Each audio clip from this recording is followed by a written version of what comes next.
오늘장을 돌아보며 내일을 준비하는 시간 야간 개장이 오픈했습니다. 자, 오늘 시장 정말 뜨거웠는데요. 자, 이제 머니 빌드업을 위해서 꼭 알아야 될 한 이슈를 만나보고 전략을 세워보도록 하겠습니다.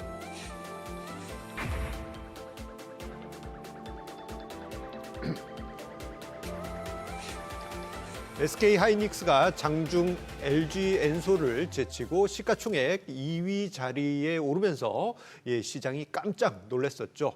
또한 반도체주가 전반적으로 반등에 나서면서 반도체의 주도주 복귀 가능성이 높아진 요즘입니다. 자, 오늘은 반도체 업황과 더불어서 수혜주까지 자세한 이야기 나눠보도록 하겠습니다. 자, 윤 대표님, SK하이닉스가 장중이긴 하였지만요. 시가총액 2위 자리를 넘어서면서 야, 이거 옛날로 다시 돌아가는구나 이런 생각이 들었어요. 어떻게 오늘 시장 보셨나요?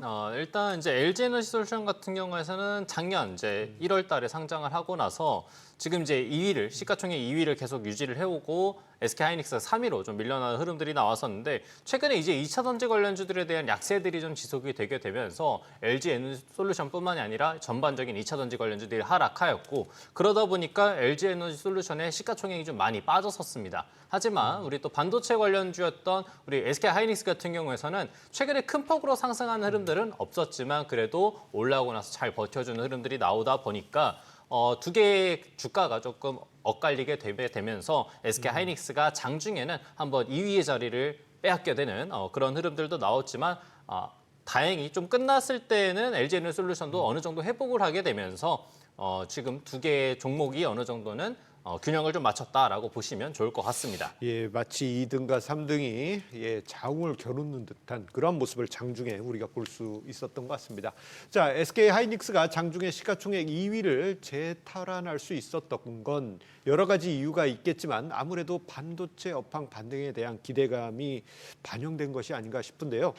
요즘 여러 가지 좋은 이야기들이 들리는 것 같아요, 심 대표님. 네네. 어제 그 산업통상자원부에서 올해 10월 달 수출입 동향을 발표를 했습니다. 그때 보면 수출이 13개월 만에 흑자로 전환을 했고 올해 최대 실적을 기록하고 있다고 그렇게 발표를 했습니다.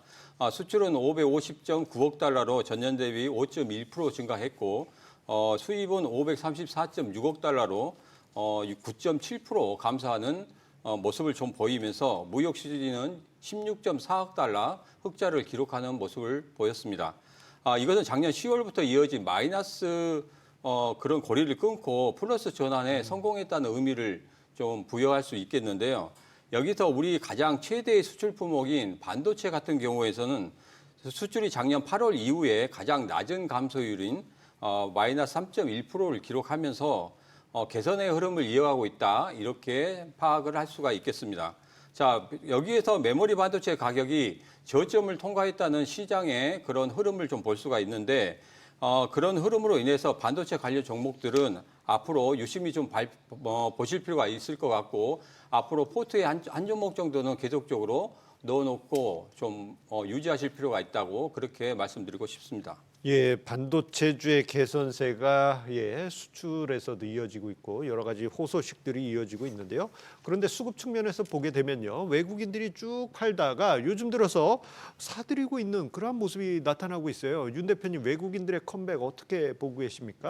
네, 맞습니다. 일단은 이제 외국인들, 그다음 뭐 기관들도 조금씩 사들이는 모습들이 나오고 있는데 최근에 반도체 흐름들을 보자면 안 그래도 조금 제약적인 분위기들이 많다 보니까 조금 다소 좀 지지부진했던 그리고 좀 좋지 못했던 모습들을 삼성전자와 SK하이닉스에서 좀 나왔던 그런 모습입니다. 그러다 보니까 외국인들도 조금 매도하는 모습들이 나왔던 모습이었고요. 시장에서 전반적으로 매도 포지션을 잡다 보니까 전반적으로 좀 압박하는 모습들이 계속적으로 나왔었다.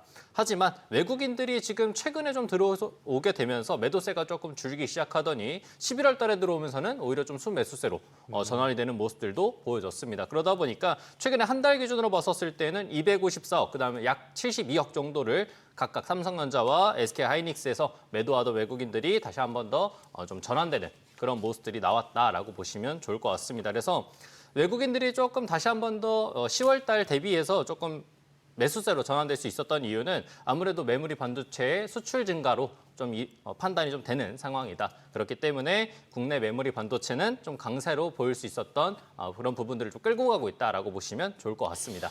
예, 여기에 더해서요. 개인 투자자분들이 눈여겨 보셔야 할 호재가 또 하나 있죠. 대외적인 이슈라고 할 수 있는데, 자, AMD 관련한 이슈가 바로 그것입니다. 자, 글로벌 반도체 기업 AMD가 HBM 시장 성장에 힘을 더하고 있다라는 소식이 들려왔는데, 윤 대표님 이게 어떤 내용이 반영이 되고 있는 걸까요? 일단 이제 AMD 즉 암드라고 얘기를 하죠. 암드 같은 경우에서는 이제 PC 프로세서를 기반으로 해서 이제 회사를 운영하는 업체입니다. 그래서 인텔하고 경쟁을 하고 있는 그런 업체인데 이 AMD 즉 암드가 제작하고 있는 고급 GPU라고 하는 게 지금 이제 생성형 AI에서 필요로 하는 부품 중에 하나입니다. 이 업계를 장악하고 있는 게 엔비디아인데 엔비디아에서 또 필요로 하다 보니까 이 HBM에 대한 관심도가 조금씩 올라가고 있는 상황이고요. 지금 이제 엔비디아에서 판매량을 좀 올리기 위한 모습들을 좀 많이 보여주고 있다. 그렇기 때문에 관심도가 더 올라가고 있다라고 보시면 좋을 것 같아요. 하지만 이제 암드 같은 경우는 실적이 생각보다는 그렇게 좋지 못했습니다. 하지만 이번에 또 장중에 주가가 많이 올라갈 수 있었던 이유 중에 하나는 AMD가 컨콜 같은 경우에 좀 긍정적으로 나올 만한 얘기들을 좀 했습니다. GPU 가속기 MI300의 HBM 메모리 채용량을 좀 증가시킬 것이다. 그렇기 때문에 앞으로 이 분야에 대한 수요가 조금 많이 늘어날 것이다라는 얘기들 때문에 주가의 좀 흐름들을 강하게 보여줬었고요. 이러한 부분들이 우리 국내 주식에도 어느 정도 반영이 된 상황입니다. 내년에 AI 관련된 칩 매출이 AI 300에 대한 감속기 수요로 이어지게 되면서 장기적으로는 10%에서 20% 정도의 점유율을 달성할 수 있을 것이다라는 전망까지 나오고 있다 보니까 AMD가 HBM 시장에 전반적인 힘을 불어넣어주고 있는 그런 상황이라고 보시면 좋을 것 같습니다. 예, HBM 이야기, 이게 이제 반도체 시장에서 계속 긍정적인 이슈로 부상하는 것이죠. 자, 그런데 이 HBM 관련해서는 이제 삼성전자나 SK 하이닉스 입장에서 이제 호재성 이야기로 계속 등장하고 있는데, 심 대표님께서는 이제 HBM 이슈가 삼성이나 SK 하이닉스에 어느 정도의 영향을 미친다고 보고 계실까요? 지금 최근에 엔비디아나 구글이나 또 아마존 등의 이 빅테크 기업들이 상당히 개발 경쟁에 나서고 있는 인공지능 칩을 겨냥한 고대역 메모리, 그러니까 HBM 증산 관련해서 계속적으로 추진하고 있는데 기존 메모리 제품보다 상당히 5, 6배 정도 상당히 가격이 좀 비싸거든요. 그래서 경쟁적으로 뛰어들고 있는 그런 모습을 좀 보이고 있습니다. 자, 그래서 최근 삼성전자 같은 경우에는 내년에 HBM 그 생산 능력을 2.5배 정도 늘린다고 하는데요. 그리고 HBM3나 HBM3 이 신제품 사업을 확대 중에 있고, 그리고 주요 고객사와는 내년 공급 물량에 대해서는 충분히 협의가 끝났다고 이렇게 발표를 했습니다. 또 거기에 또 더해서 하이닉스 또한 이번에 3분기 실적 발표 컨퍼런스 콜에서는 HBM의 가파른 성장성에 대해서 조금 더 D램 사업의 전반적인 수익성의 향상을 이끌어내면서 실적이 개선되는 흐름을 만들어내는 모습을 좀 보였고요. 결론적으로 HBM 시장은 AI 시장, 그러니까 AI 서버의 강세가 바로 HBM 시장의 확대를 나타내는 것이기 때문에 앞으로 전망은 밝다는 의견을 드리고 싶고요. 그리고 한 가지 덧붙이자면 AI 시장이 성장하는 그런 만큼 HBM 시장 또한 성장 가능성을 가장 크게 가지고 있기 때문에 향후 5년간에는 연평균 한 60% 정도 성장하는 그런 모습을 보인다고 합니다. 그래서 HBM 관련주들은 계속적으로 여러분들의 포트에 한 종목 정도는 계속 가지고 계시면서 살펴보시면 수익 내는 데는 좀 좋은 그런 흐름을 좀 보일 것이라고 예상하고 있습니다.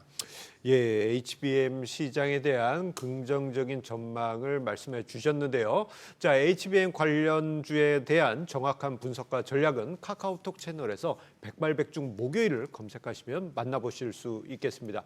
자, 이렇듯 반도체가 다시 한번 시장의 주도주로서 확실히 자리매김할 수 있는 호재들이 연이어지는 요즘인데요. 자, 그런데 또 한간에서는 증시 전반에 대내외적인 변수가 있다 보니까 자, 반도체주의 본격적인 상승까지는 시간이 필요하다라는 의견도 있습니다. 윤 대표님은 이러한 약간은 부정적인 의견에 대해서 어떻게 생각하고 계실까요? 네, 그런 이제 의견에 있어서는 어느 정도 저도 시간까지 걸리는 시간까지는 어느 정도 있을 수 있다라는 생각이 좀 동감합니다.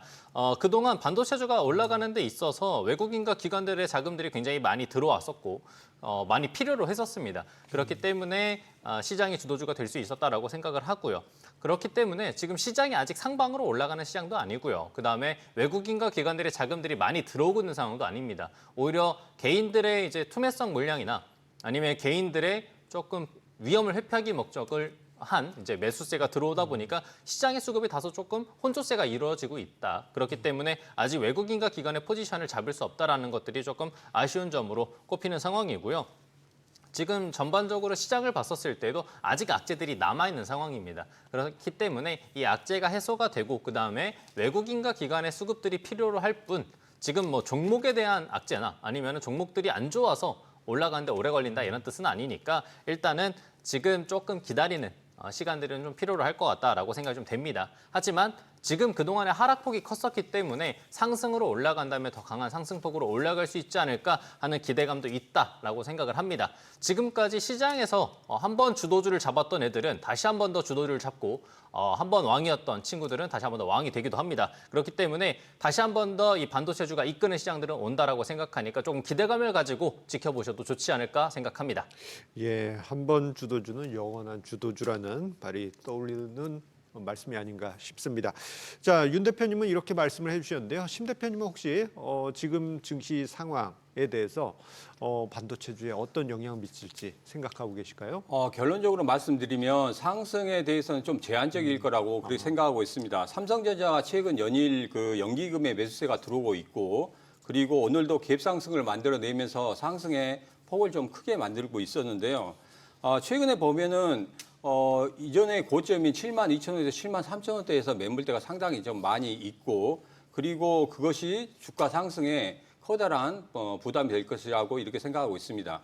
그리고 하이닉스 같은 경우에도 오늘도 똑같이 갭 상승을 이뤄내면서 어느 정도 상승의 흐름을 좀 크게 하고 있지만 삼성전자와 마찬가지로 하이닉스 또한 여기에서 보면은 13만 원대에서 어느 정도의 매물대가 위치해 있기 때문에 그런 부분들을 좀 생각하시면서 여러분이 투자를 하시는데 좀 팁을 가지시고 하시면 될 것 같고요.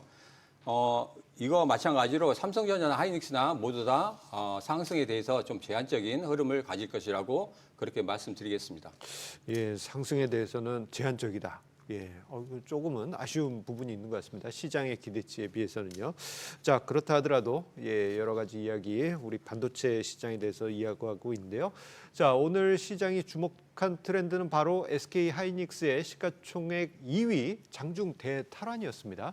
자, 지금은 3위로 내려가서 다시 한번 도전해 볼 수 있지 않을까 이런 생각도 해보게 되는데요. 자, 그렇다면요. 차후에 언제가 될지 모르겠습니다만 SK 하이닉스 등의 반도체주가 올라가면서 시가총액 2위를 탈환하게 된다면 자, HBM 관련한 종목들이 수혜를 받을 가능성이 크지 않을까 싶은데요. 관련한 수혜주에 대한 부분 우리 두 대표님들과 이야기를 나눠보도록 하겠습니다. 자, 윤 대표님, HBM 관련한 수혜주 한다면 어떤 종목들이 있을까요? 네, 지금 이제 오늘 같은 경우는 지금 시장이 올라오긴 했지만 사실 그동안에 좀 시장이 안 좋았다 보니까 시장이 안 좋았었을 때는 잘 버티는 종목들이 또 중요합니다. 우선적으로 좀 많이 봐야 되는데 HBM 관련된 종목들 중에서 가장 이제 견고했던 흐름들을 보였던 건 일단 첫 번째로는 한미반도체라고 생각을 하고요. 지금 한미반도체는 이제 주가적인 흐름으로 본다면 사실 주가는 많이 높은 위치에 있습니다. 그러다 보니까 일단은 단타 성향으로 일단은 먼저 지켜보시면서 종목들을 보시면 좋을 것 같고요. 같이 보시면 좋을 만한 게 지금 다시 한 번 더 주가가 내려왔다가 올라가면서 공략의 자리를 주고 있는 우리 또 PSK 홀딩스 이 두 종목을 좀 같이 지켜보시면서 단타 성향으로 그다음에 조금 더 이제 흐름들을 지켜보면서 매매하는 방식으로도 거래해 보시면 좋을 것 같습니다. 네, 저 같은 경우에는 삼성전자와 SK 하이닉스가 대표주기 때문에 그쪽을 좀 보시는 게 좋을 것 같습니다. 이 두 종목을 두 종목 전부 다 가져가시기에는 포트상 조금 부담이 있기 때문에 그 중에서 제가 탄력성이 좀 좋은 종목, SK 하이닉스 정도 보시면 될 것 같습니다. 현 구간에서 단기 매물대가 한 13만 원 정도에 위치해 있거든요.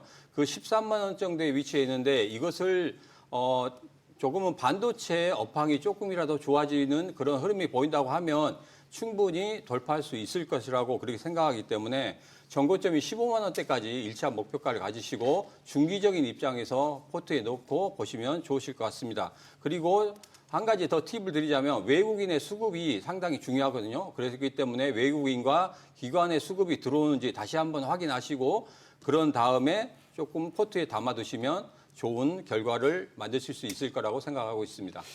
예, 최근에 이제 시장 반등 분위기 속에 반도체 관련주들의 시세가 분출하고 있고 그로 인해서 주가 지수가 강세 흐름을 만들어가는데 또 일조하고 있죠. 자, 이런 분위기 속에서 관련주까지 HBM 관련주까지 이야기 들어봤습니다. 자, 두 분의 전략 참고하시기 바라겠고요. 투자 로드를 제시하는 주식 야간 개장 여러분들의 투자에 도움이 됐길 바랍니다. 그리고 주식에 대한 유익한 정보 카카오톡 채널을 통해서도 만나보실 수 있습니다. 백발백중 목요일을 검색하신 후 친구 추가하셔서 다양한 정보 얻어가시기 바랍니다.